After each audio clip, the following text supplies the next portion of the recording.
Okay, we're calling to order the Town of Edgewood Planning and Zoning Commission special meeting. It is Thursday, July 30th, and it is 6 p.m.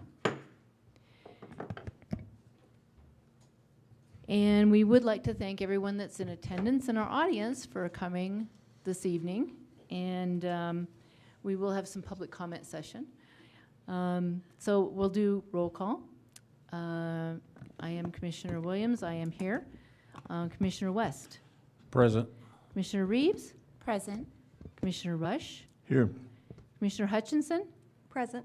And our alternate Commissioner Holmes. Thank you. So approval of the special agenda for this evening, Commissioners.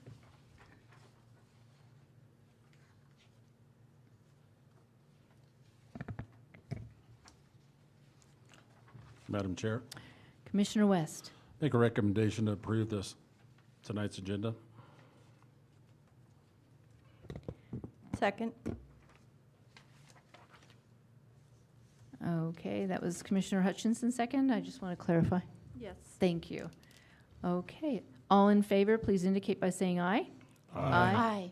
Any opposed, please indicate by saying nay. Agenda is approved. Moving on to item number 3, the approval of minutes. These are the draft Planning and Zoning Commission regular meeting minutes from Thursday, June 18th of 2026. Madam Chair, Commissioner Reeves. I'm going to abstain from voting on these minutes because I was not present at the June 18th meeting. And I'll let Ms. Holmes take my place since she was present. Is that okay? Okay, and I think if we can get Commissioner Holmes' microphone turned on. Test. Perfect, thank you.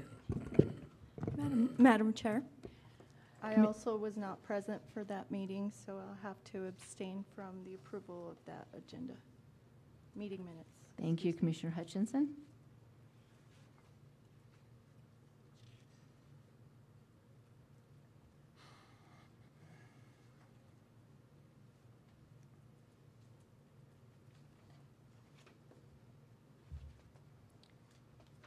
And let the record show we still have a quorum for the approval of the minutes for the June 18th minutes.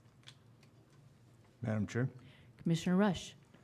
unless more time is needed, I motion that we approve the Planning and Zoning Commission meeting minutes from Thursday, June 18th, that convened at 6 o'clock. Second. Okay, Commissioners, all in favor, please indicate by saying aye. Aye. Any opposed, please indicate by saying nay. Okay, the minutes have been approved for the June 18th, 2026 meeting.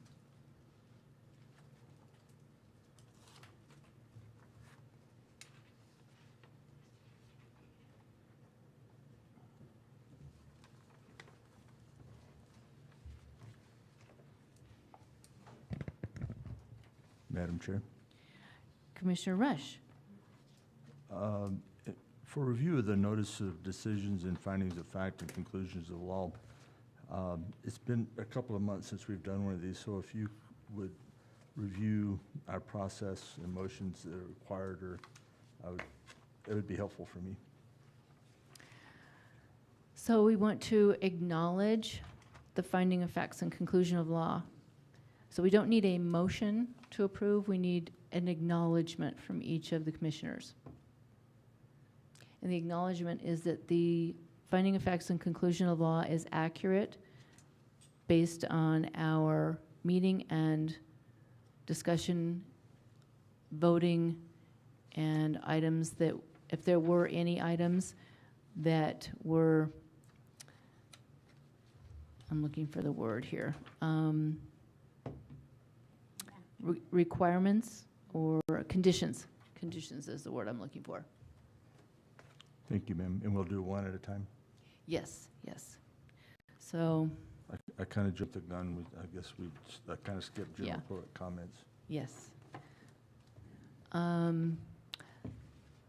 So let's move into general public comments. The general public comments, an opportunity for members of the public to address the Planning and Zoning Commission regarding questions, comments, concerns, or matters of interest that are not related to any public hearing items or planning and zoning projects listed on tonight's agenda. Speakers will be called in order in which they sign the public comment sign-in sheet located at the front entrance of the room. Each speaker will be limited to a maximum of 2 minutes. And the commission may listen and ask clarifying questions, but may not discuss or take action on items not listed on the agenda. So if we could have that sign-in sheet. Thank you.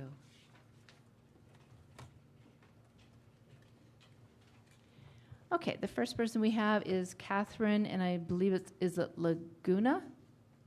Ah, okay. If you'll come up to the podium and provide your name and your address, city of residence, that would be appreciated.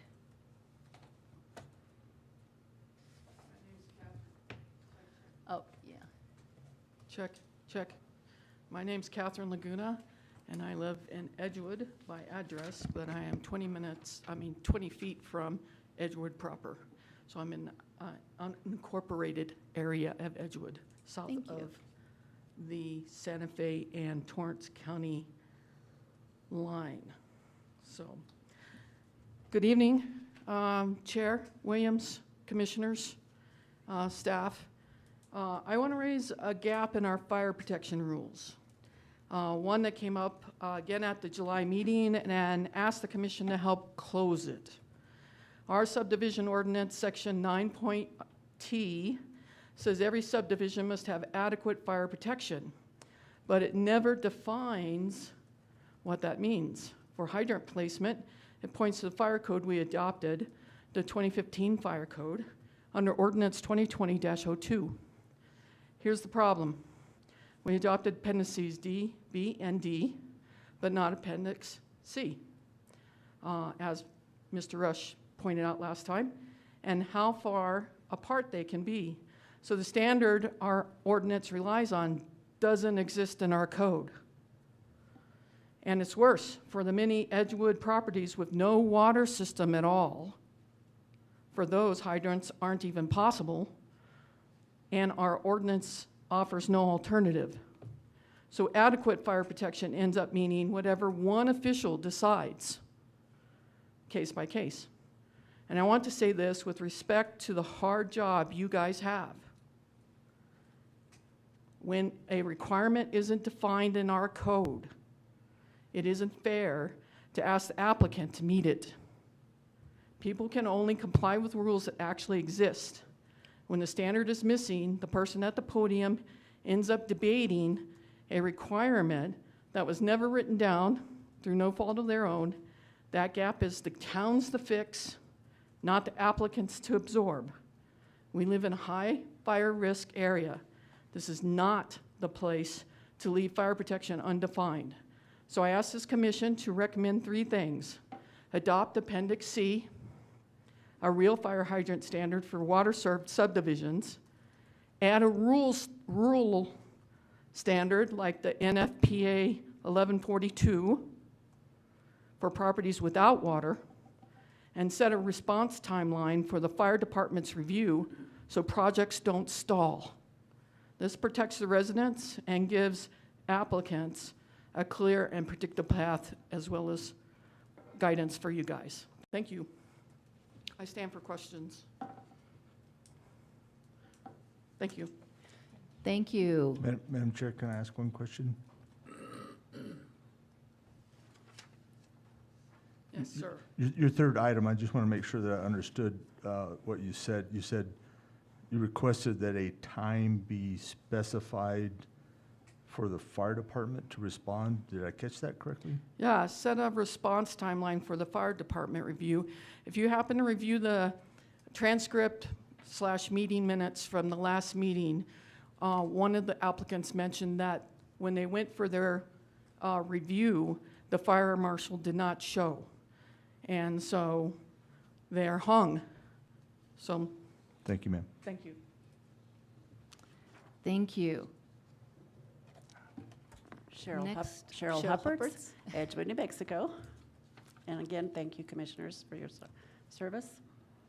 I just wanted to bring a few things up that I kind of noticed in the last meetings, and it kind of was repeated many times, and the meeting was extremely long. and things that I think might shorten your process that might be helpful. One of the things I noticed is those notices that come back.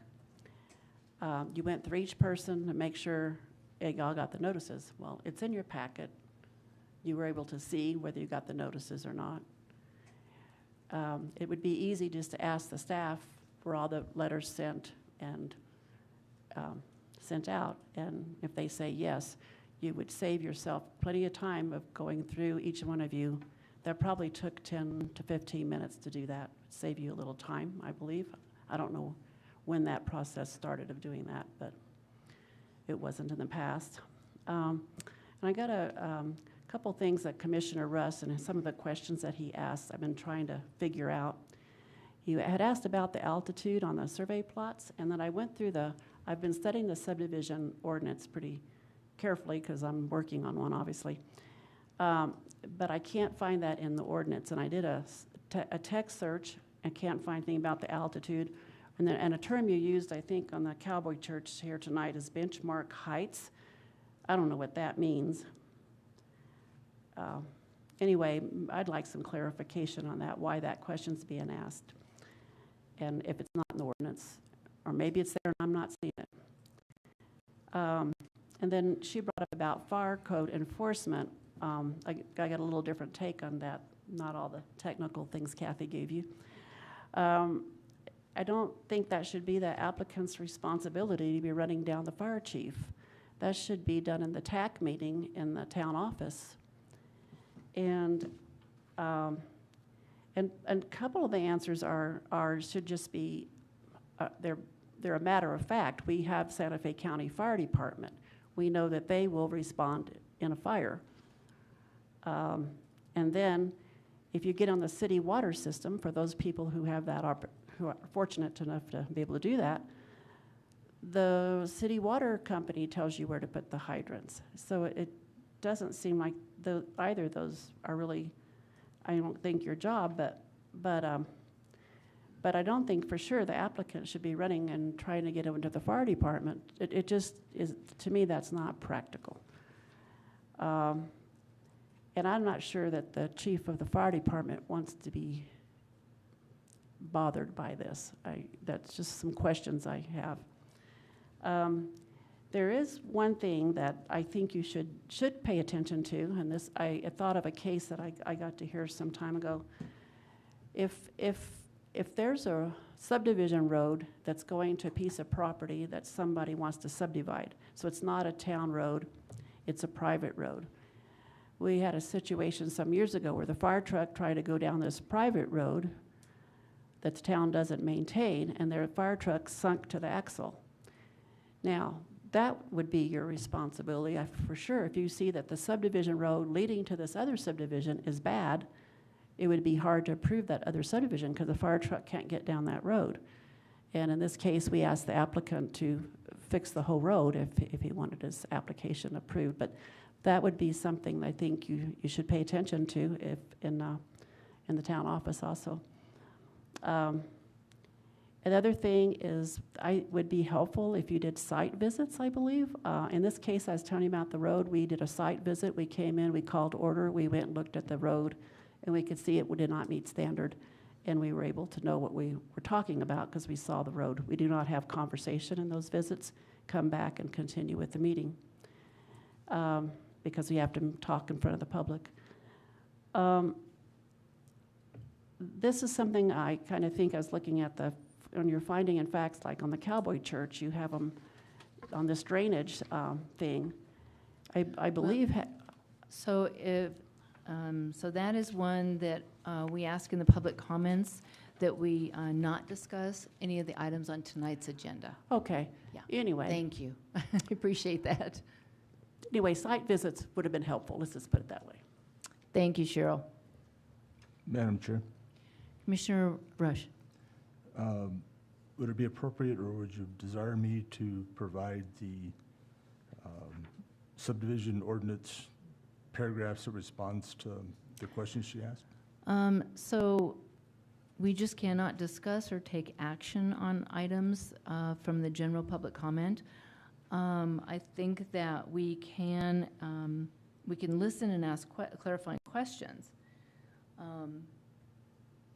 But I think just providing, because the ordinance is online, so it might help the individual if we can provide the location.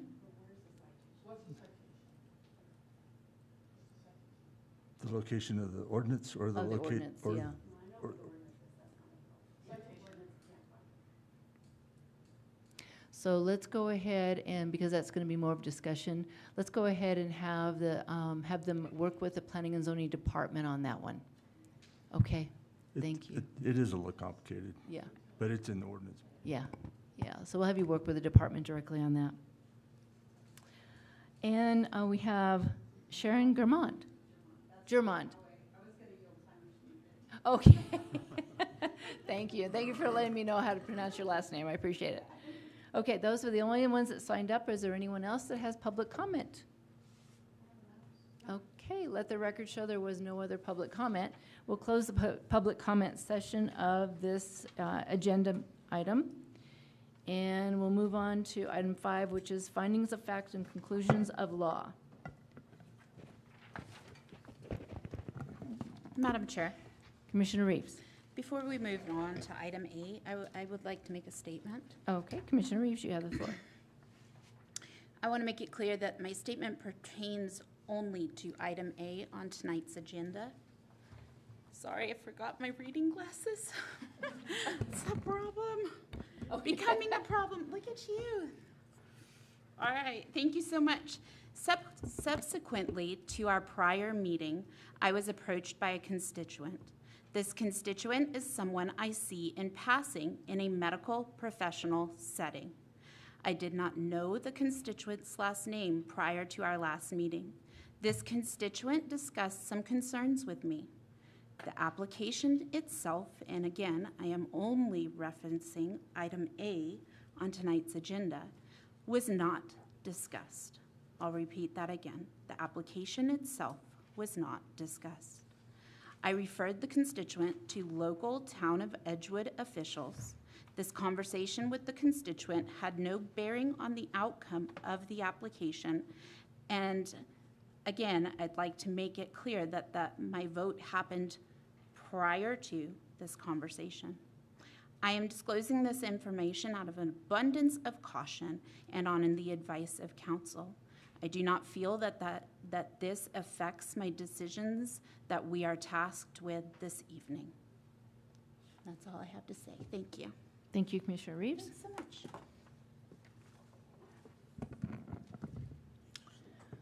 Okay, Chair? council? Yes, as it concerns the following 4 items, 5A, B, C, and D, these are action items. And I just want to read to you the relevant provision of your ordinance. It's section 7C 8F.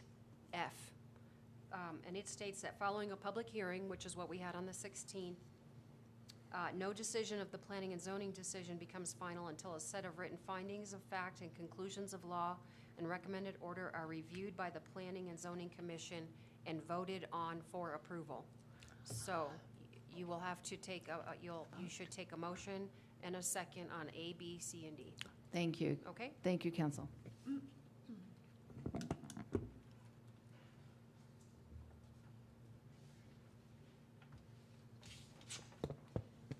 Madam Chair. Commissioner Hutchinson.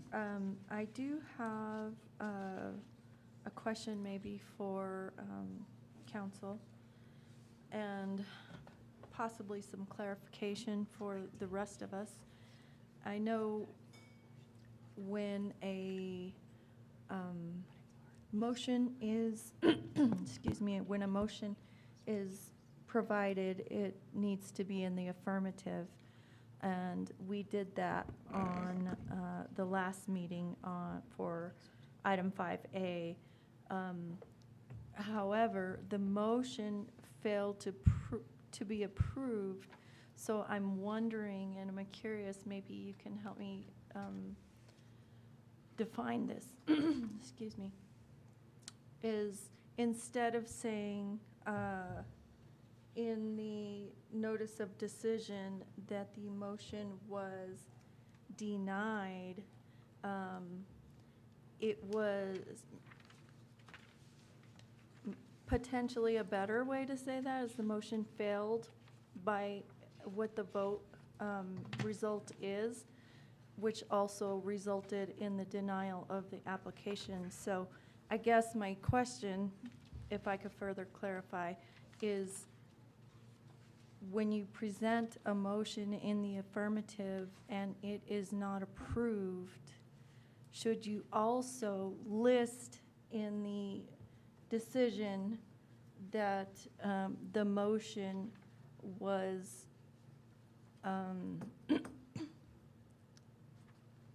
was not denied, but rather failed to be approved? Does that make sense? And we'll refer to counsel for that particular question because of the legality of the verbiage. So, Chair, Commissioner, have we actually had a motion on A, or are we talking more generically? Generically. Oh. So we are less motion-driven here. We are hearing and approving applications. So generally, the motion would be to approve or deny an application. I think Chair has cautioned that it should always be in the affirmative, and that's fine.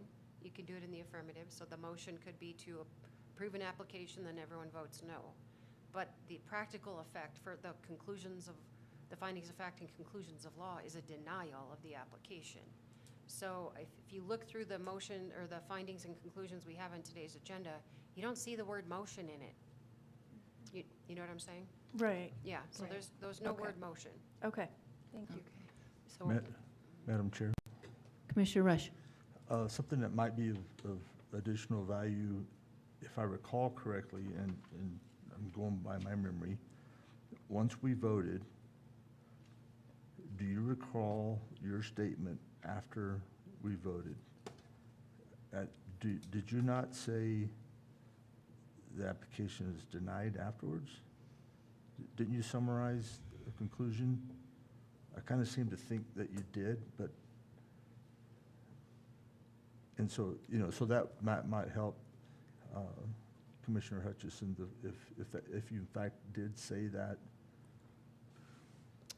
I can't. Yeah, I don't recall if I said the word deny or the motion, yeah, I don't recall Okay. the verbiage I used. Okay.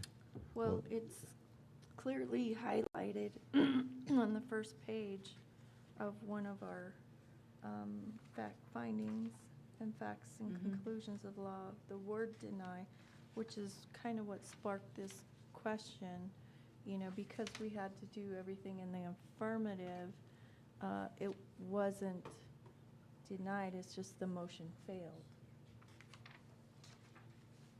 Is there differentiation between that? Counsel.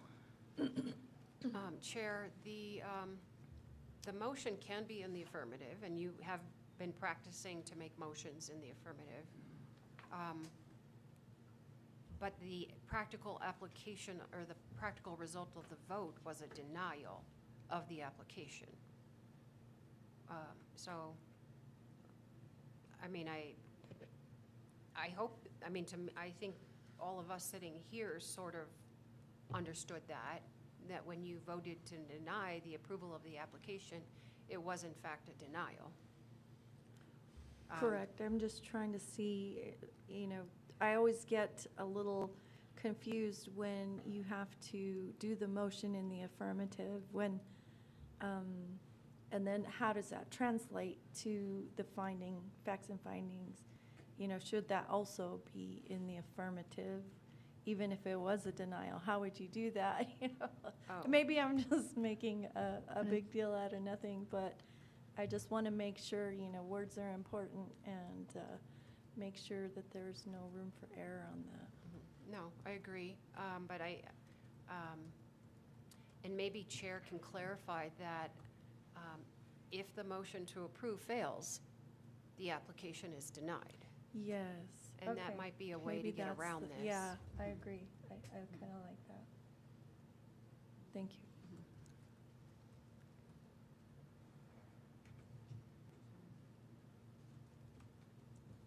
That makes it very clear, I think.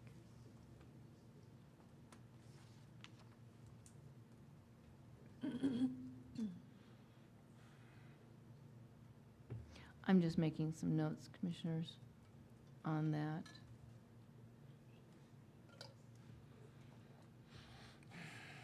Thank you, Council.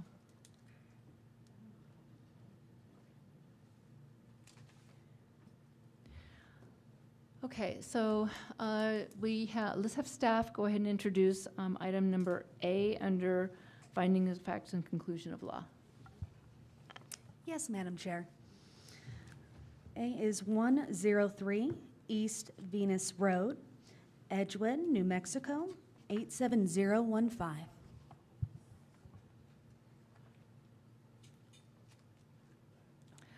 Would you provide the legal description too?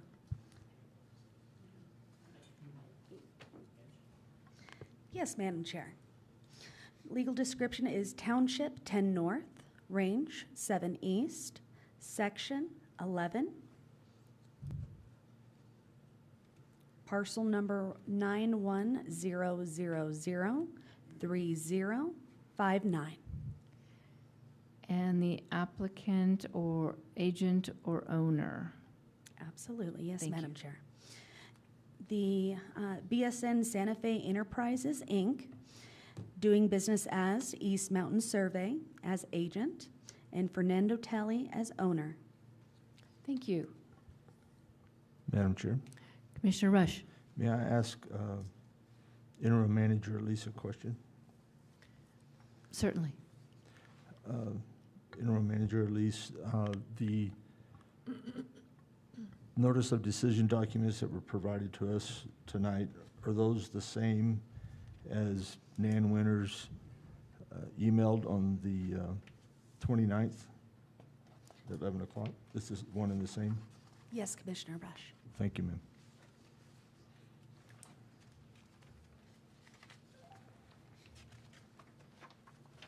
And if commissioners will review the document, and then we'll entertain motion, second, and vote.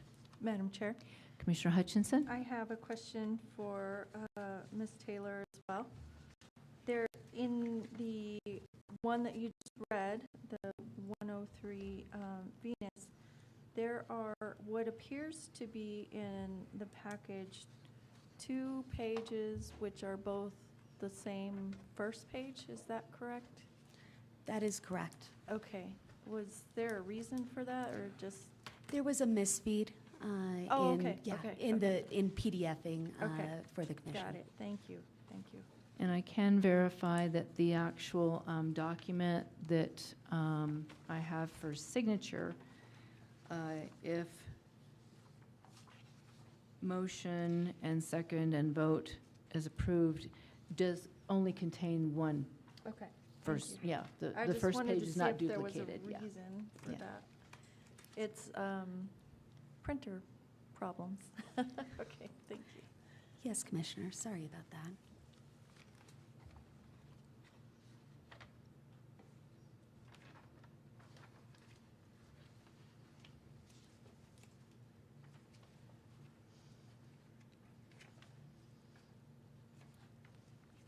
Madam Chair, Commissioner Rush? I could attempt to entertain or attempt to make a motion. Okay, I think it's going to be rather long, so I don't know if it's all necessary. So, Madam Chair, I motion that we approve the notice of decision and findings of fact and conclusion of law of the Town of Edgewood Planning and Zoning Commission for the agent BSN Santa Fe Enterprise Incorporated application for review and decision of a preliminary plat for a 8-lot subdivision. Property is 103 East Venus Road, Edgewood, New Mexico, 87015. The legal description is Township 10 North, Range 7 East, Section 11, 13.63 acres, parcel number 910003059. Property is fully located in Edgewood, Santa Fe County, New Mexico, 87015. Property is zoned R1, and the commission voted to deny the application. Thank you, Commissioner Rush. Do we have a second? I'll second. Okay. All in favor, please indicate by stating aye. Aye. Aye. Aye. Any opposed, please indicate by stating nay. I'm abstaining from voting because I was not here for the July 16th meeting. Thank you, Commissioner West.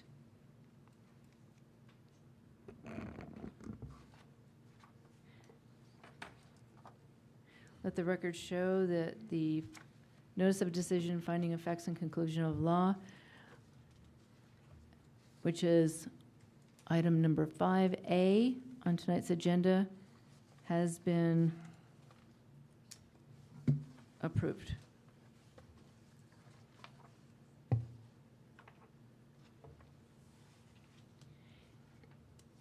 And we move on to item B under agenda item number 5. And if staff will introduce that one. Yes, Madam Chair. The applicant and owner is the Eleanor F. Hill Trust. The agent is Brad Hill. Request is for the preliminary plat for a 3-lot subdivision. And the subject property is 131 South Hillcrest Boulevard, Edgewood, New Mexico, 87015. Parcel number is 993122421. Legal description is Township 10 North, Range 7 East, Section 15.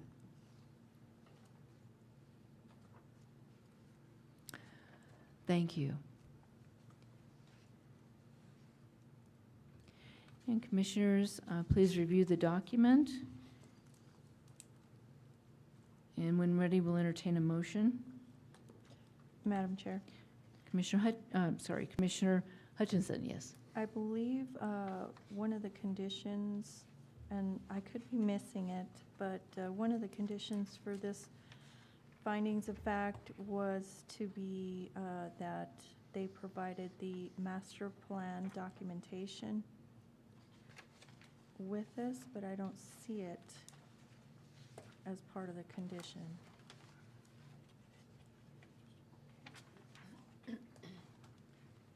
Madam Chair, Counsel? paragraph 3D indicates that as agreed to during testimony, the applicant shall provide the Planning and Zoning Department with all relevant information, documents, Yes, including there it is. stipulated court orders, other court orders, and/or findings associated with the existing master plan for the area. Great, thank you so much. Thank you, Counsel.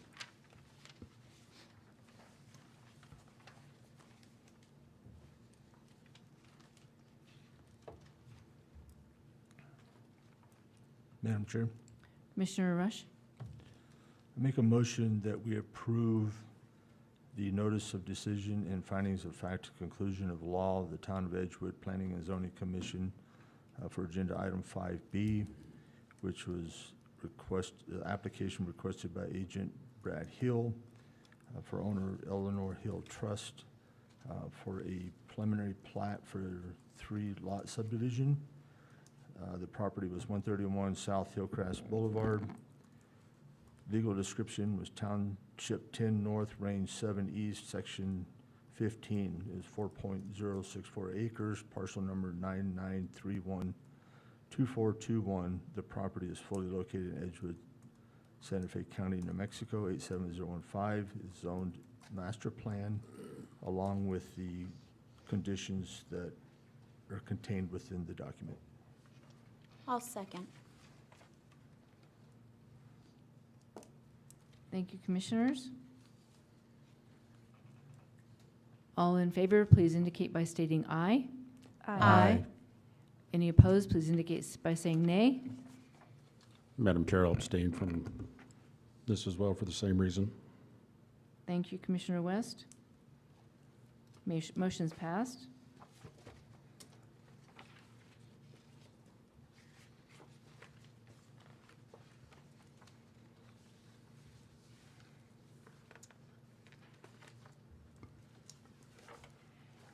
Staff, would you introduce under item number 5, C? Yes, Madam Chair. The applicant and owner is Zamberpool Properties, LLC. It is a request for a preliminary plat for a 4-lot subdivision. The location of the subject property is 1 East Willard Road, Edgewood, New Mexico, 87015. Parcel number is 94554240. The legal description is Township 10 North, Range 7 East, Section 34. Property is fully located within the town of Edgewood, Santa Fe County, New Mexico. The property is currently zoned R1.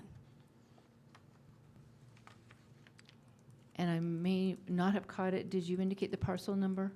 I'm sorry, you may have. I can definitely do it again, Madam Chair, no worries. Okay, Parcel thank you. number is 94554240. Thank you. Just I in case if I apologize.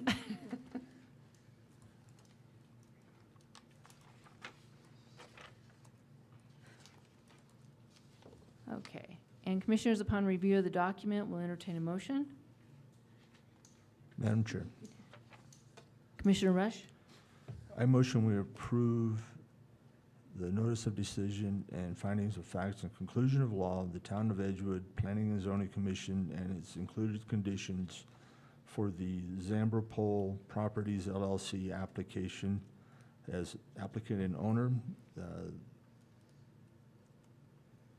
Given the legal description, property description that staff has introduced tonight, also agenda item 5B, 5C, 5C. sorry. Yes. Thank you. Thank you. I'll second. Okay, Commissioners, all in favor, please indicate by stating aye. Aye. Aye. Any opposed, please indicate by stating nay. Madam Chair, I'll abstain. I was not here for the July 16th meeting. Thank you, Commissioner West. Motion is carried.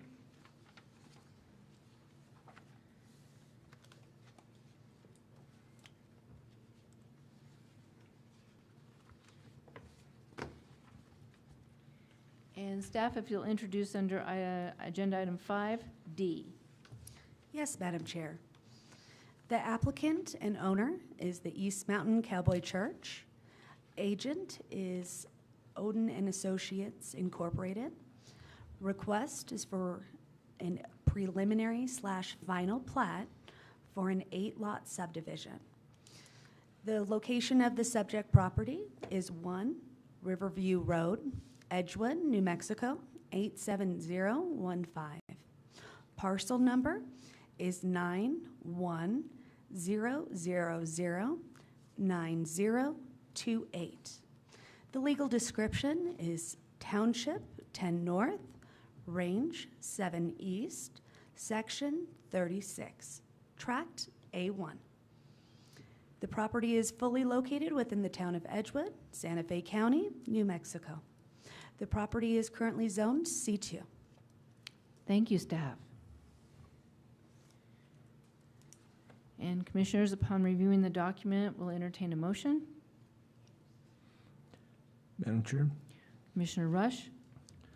I make a motion that we approve tonight's notice of decision and findings of facts and conclusion of law of the Town of Edgewood Planning and Zoning Commission, along with its conditions for the Odin and Associates agent application to review and decide on a preliminary/final plat for 8-lot subdivision, a description given by interim manager Taylor's previously, also coincides with agenda item 5D. Thank you, Commissioner Rush. I'll second. Okay, Commissioners, And all in favor, please indicate by stating aye. Aye. Aye. Any opposed, please indicate by stating nay. Motion carries. Madam Chair, I abstained from voting. I was not here for the July 16th meeting. Thank you, Commissioner West.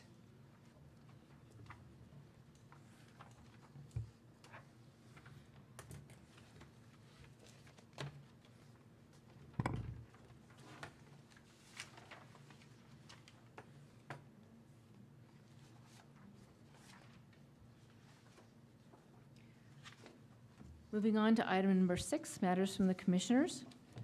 We'll just go down. Item number A is from myself, Commissioner Chair Williams.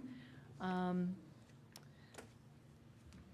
was advised of a training session that's coming up, which is at September 9, 10, and 11. And that would be for planning and zoning.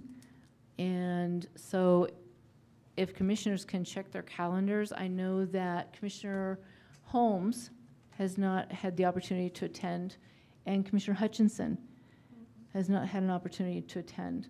I believe all the other commissioners have attended this particular training once, maybe more. So I just want to put that out there so that commissioners can check their calendars, and we'll have staff get more detail. Did you say September? September 9, 10, and 11. It is in Albuquerque. Okay, thank you. And that is all that I have. So I'll call on Commissioner Vice Chair West. I do not have anything this evening. And Commissioner Reeves.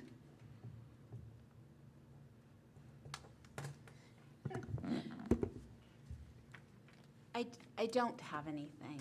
Okay. I'll hold things that I was going to say at our very late night the other night for our next meeting. Okay. Commissioner Rush. Madam Chair, I have several things that we need to discuss, and so I'm going to take this opportunity to discuss them. I think Ms. Laguna for initiating this discussion that I'm going to start off with. I'm not too sure the process and how we get there. I agree with her on many things, and so I guess I'm going to make a request of Interim Manager Taylor to follow up with this, and I don't know how we get there, but this is what I think we need to do to accomplish. So we need to contact the Santa Fe County Fire Department. As a town, as a planning and zoning department, either one, I don't care which, but we need to make contact with them, and then we need to make sure that we have a discussion with them that they're a part of our process. And so yes, they need to be part of the TAC. What we've done and proposed so far for having adequate fire protection is the only path forward that I could see and interpret in the ordinances. And so to improve upon that, we're going to have these discussions with the fire department. And so they need to make sure that they give applicants guidance on what adequate fire protection is. We need their input so that we could then update the ordinances accordingly. We need to make sure that they give applicants guidance on cul-de-sacs turnaround design for cul-de-sacs greater than 750 feet in length, because that's what the International Fire Code requires. The next thing that I would ask them is what International Fire Code version would they recommend that the town adopt? I think they're the experts about fire, so it makes sense to ask them what version we should consider adopting. As you guys have tired of hearing me say, we've adopted the International Fire Code 2015 version. Appendixes B and D. I don't know why we've left off C, but there might be a good reason for that. So we need to investigate and ask that question.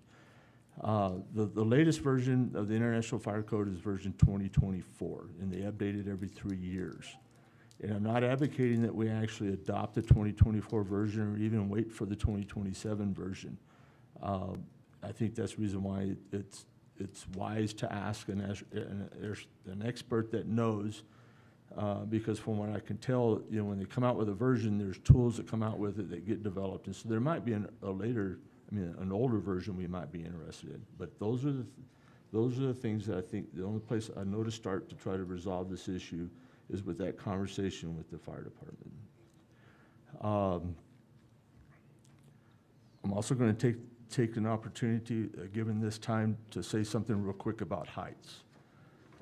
If you look at section 7.c.6.c, it specifies you will have a benchmark and you will have monuments referenced. There is no way in the world that a surveyor can come along and repeat measurements unless they have a reference, and those are what their references are. The benchmark is a height reference, and the monuments are a horizontal reference. They have to specify what the height is referenced to. The earth is not round, it's not even ellipsoid, and so they have different models. And so the model that they use determines what you use to repeat the measurement. And so that's the reason why it's required that they specify the vertical datum. A vertical datum can be a geoid, it's also called the orthometric height, and that's also an MSL. No, ma'am, we're not receiving questions, sorry. But I'm giving you all the information that you need. The other thing that sometimes surveyors will do, well, they'll actually provide heights in ellipsoid height.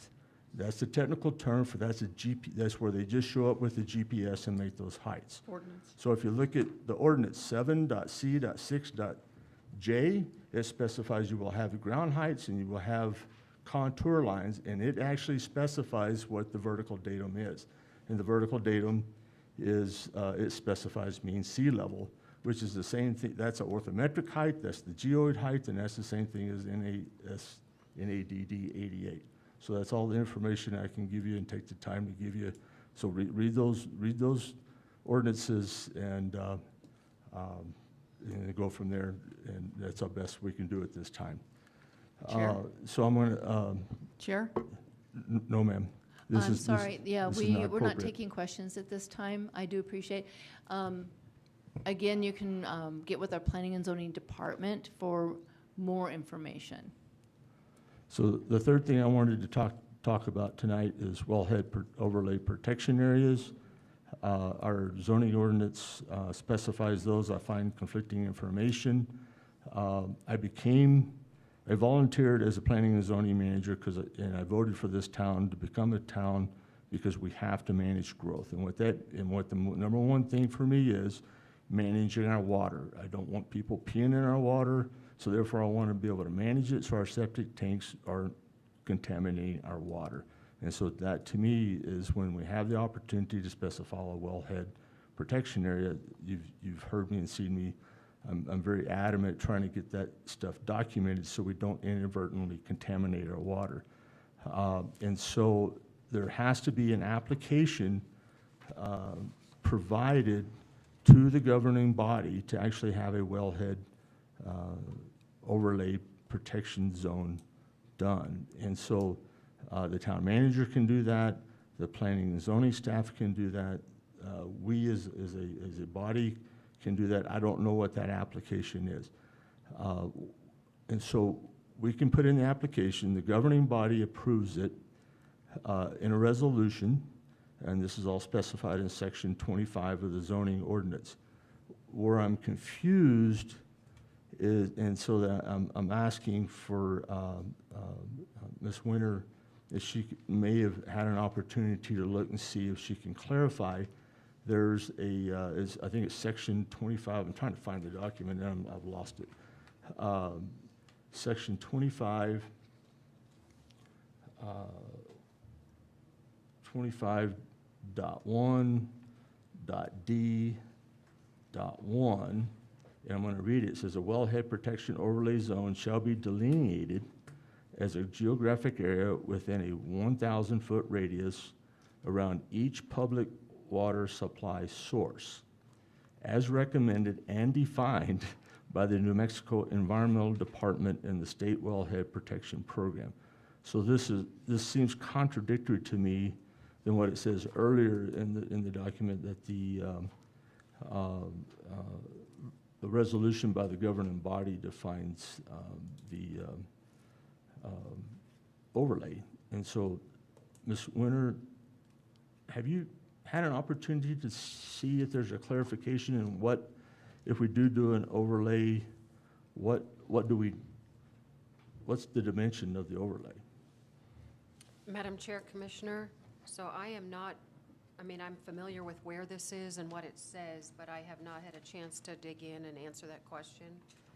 But I'll take a look and see if I can't find that 1,000, the basis for the 1,000 feet. And I'll drop you all a note. Thank you, ma'am. That's the best we can ask. We have to start digging somewhere and trying to understand things. And so, so I would ask Interim Manager Taylor to make that resolution. We're going to need some more detailed information. And so we,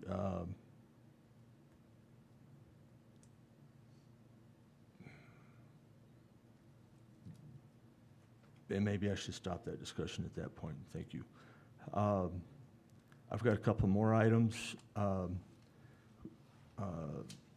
Madam Chair, as I've received packets over pretty much since I've been a manager, I've had a very, or as a commissioner, I've had a very difficult time getting legible plats.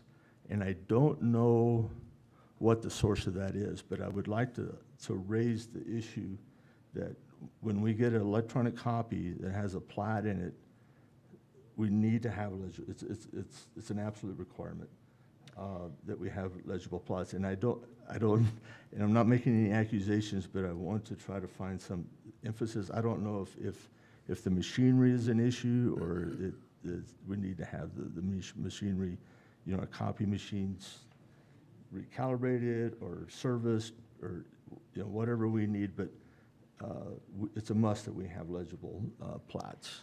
I know we've discussed this before, and I believe, and correct me if I'm wrong, but I believe one of the reasons for that is because the plats may be so old, and this is the only thing we can get, and so the ability to read some of them that have been done so long ago is very difficult. Am I on the right track with that?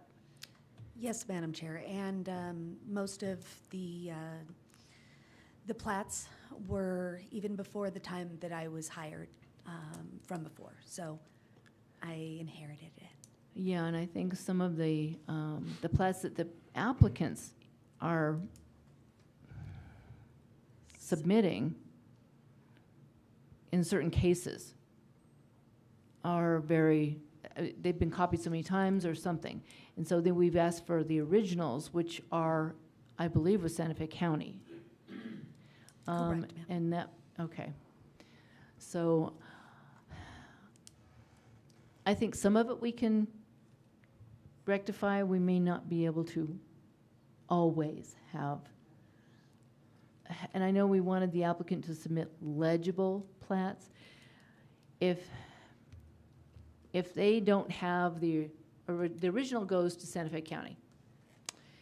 If they don't have the original, they have a copy. And so it depends on that situation because we'll never get the original. The county has that on file. Correct. So. But we can't, I can't evaluate a plat to see if it meets the necessary requirements if I can't read it. Yeah. And I feel really bad that I'm complaining here, but I don't have any better suggestions. So that was the reason why I was saying, well, maybe it's an issue with the copy. I do know, Ms. Taylor, that in one of the applications in our last commission meeting, what was provided I couldn't read, and I'd come in trying to get a better version, and we weren't able to print anything, and so, but when I arrived at the meeting, I had a copy on the table, and it was a legible copy, and so I don't know. I can't investigate to know something happened that it was fixed, but I needed that to be fixed before the meeting, and so. You know, maybe you learned something and figured something out. I don't know, but I'm just, you know, I'm saying we really got to make a concerted effort because that's a real issue for us. And then I'll just add one more thing. Just as a reminder, we've had a couple of zone change updates. I think one was like the Cowboy Church to SU, and so we need to make sure that we get that updated on our GIS maps. And so I can see how little, small things like that can fall through the cracks, so I was just trying to be helpful in accounting of some of the things that we needed to do. And with that, I'll stop. And I don't know if Interim Manager Taylor has anything on GIS that she can share with us on how that gets updated. Yes, Madam Chair. We are in talks with Consensus Planning in order to get the GIS map updated. Just recently, the Santa Fe tax parcel that we also utilize, it gets updated every 6 months. And so us being in July, now it's updated. So I will keep working on that. Okay. Madam Chair, I did say I was through, and I did get a chance to add kudos at our last commission meeting, but I did want to say thank you to our interim manager, Taylor, for creating readable, searchable, and editable PDF files. Thank you, ma'am. Job well done. Should all be applauding. Thank you all. Fantastic. Thank you all very much. Makes a huge difference. Yes, it does. Anything else, Commissioner Rush? I still have items on the list, but I Okay. think we'll make those, leave it at that for now. Okay, all right, thank you. Commissioner Hutchinson? I don't have anything at this moment, but I do want to acknowledge all the extra effort that Manager Taylor has put into the department, and I really appreciate what you're doing and trying to do. Thank you. And alternate Commissioner Holmes? No comments today. Thank you. Okay, item number 7, next planning and zoning meeting. Our regular meeting is scheduled for Thursday, August 20th. It is a regular meeting at 6 p.m. at Town Hall, Conference Center. And of course, a copy of the agenda can be obtained at the town office during regular business hours. And if there is an individual with disability who is in need of a reader, amplifier, qualified sign language interpreter, or any other form of auxiliary aid or service to attend or participate in hearing or meetings, please contact the town clerk at the, I won't read the number out because it's actually on the town website, at least 1 week prior to the meeting or as soon as possible. Madam Chair. Commissioner Reeves.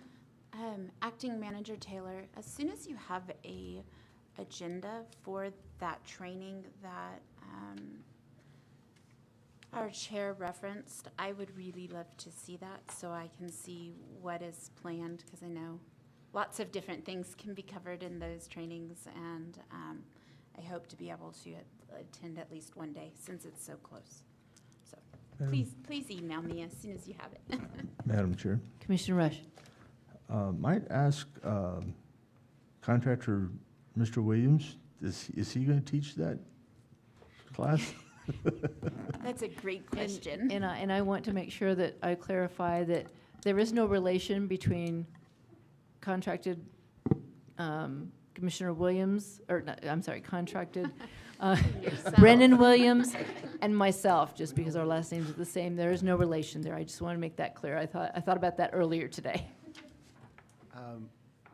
Thank you, Madam Chair and Commissioners. Yes, I will be participating in that.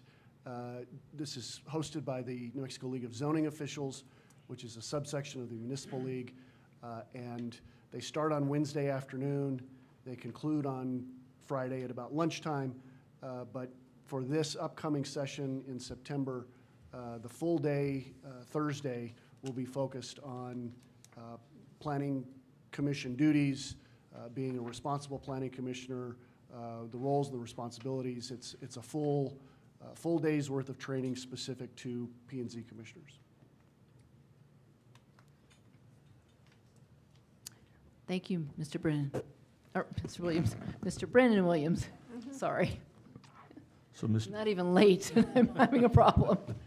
Mr. Williams, so in summary, then Thursday would be a good day, but you don't see any training that's, you said Thursday, so on, I think Thursday's the 10th, so the 9th and 10th, there's not any training value on those days. Madam Chair, Commissioner Rush, not saying that at all. Typically, the way the League of Zoning Officials organizes their training is the Wednesday afternoon and the Friday morning sessions are different than the one that is focused on Thursday, specific to Planning and Zoning Commissioners. But Okay. I'm not able to get connected to the internet at this point, so I can't tap into the preliminary agenda at this point. But in my opinion, many times training sessions offered on Wednesday or on Friday can be or are applicable to your job as Planning and Zoning Commissioners. It just depends on the speakers and the topics that will be discussed. Madam Chair, Commissioner Rush. I'm currently available those days. My experience with learning, every time I read the subdivision ordinance in sections, I find something new or learn something new. It's the same thing with training. I know how my brain works, is that sometimes I daydream, my mind jumps all over the place. And so hearing something on the same subject a second time, I do find value in hearing a same lesson a second time. And so, if we do have the budget to attend, I would be very much interested in attending myself. Madam Chair, oh, so sorry, go ahead. Madam Chair and Commissioners, Ms. Taylor has successfully navigated the technological difficulties that I could not overcome. The preliminary program at this point, they're going to start on Wednesday afternoon with a discussion about that this commission is aware of, changes to the residential child care regulations, Senate Bill 96 that came out of the state of New Mexico. Then there will be a session later that afternoon that talks about overlay districts. Then all day Thursday is they call it the land use officials training, but it's specific to Planning and Zoning Commissioners, as well as staff and their assistance and interaction with the commission. And then on Friday, they've got a business meeting first thing in the morning, and then their last session is development code process and implementation tips, or a discussion about development code process and implementations, implementation steps. So again, up to you individually as commissioners whether you feel full attendance for both Wednesday and Friday would be beneficial. But I'm also aware that some commissioners just come in for, some participants just come in for Thursday. Thank you, Mr. Williams. Madam Chair, Commissioner Reeves. may I ask a totally unrelated question for learning purposes, because I have all the right faces in the room at once? We were given some information by a previous employee that perhaps our commission was tasked with, I'm not going to quote this correctly, maybe dealing with some parks type things and receiving funding from business registrations. Since I have the people here, I don't really know where that information was pulled from, and I'm really curious about that information, if it was accurate, and if that is something that Planning and Zoning Commissioners are actually tasked with. And I keep thinking about that. I don't know if it was called to training by that previous employee or not. It was information that we were given, and I'm kind of curious about the accuracy of it. Not to put anybody on the spot, but is that something that we are supposed to be handling? Madam Chair, Commissioner Reeves, it doesn't ring a bell Okay. with our with us collectively. Okay. Maybe we could have a discussion offline and dig in to see if there's some specifics that we might be able to grab onto to get you some additional information. Fair enough. And it just may have been, pulled from the ethers somewhere and not accurate. So thank you. Madam Chair and Commissioner Reeves? Mhm. I was trying to find it real quick, but I do remember in one of the ordinances, it does say that the Planning and Zoning Commission will be responsible for funds, and I just can't, I don't remember where that is off the top of my head. It is listed in the ordinance, one of them somewhere. I did a search for funds and didn't find it.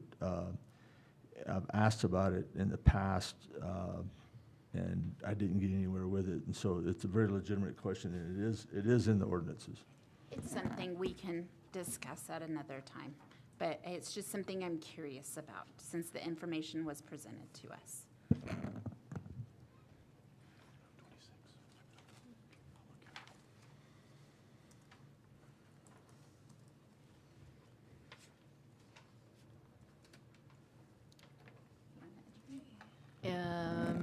Okay, so,